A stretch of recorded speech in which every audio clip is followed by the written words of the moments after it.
And in all these cases, when there was a promise made on giving you the more, it was all about increasing government spending. We're going to give you access to healthcare.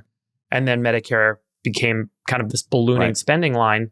Because in every case, because it's not actually a free market, the government doing the spending gets taken advantage of, and all the costs underlying that spending line get inflated. Because there's no natural market force of buy and sell. There's only a market force of buy. And that's why education costs have ballooned. That's why housing has ballooned. That's why medical expenses, pharmaceutical drugs have all ballooned.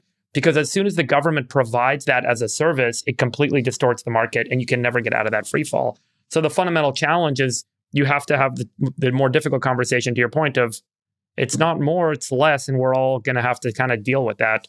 Or you're going to do the same thing that everyone's done historically, which is wealth taxes and, growth slows, all the stuff that kind of we've seen many times before. But this is now, you're talking about like a political, it's almost a paradox or a challenge, which is how do you get the public to buy into the idea of less, right? That is the fundamental question. We all know that we have to spend less.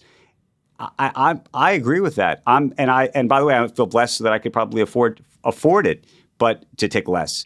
But the question is, if you don't have it, taking less. They'll say, rich assholes like you guys can say that. Good for you. Bullshit. Like, that's not fair to me. And I think that's the big issue, is the people who would proclaim that would be immediately attacked. Like, you live with less.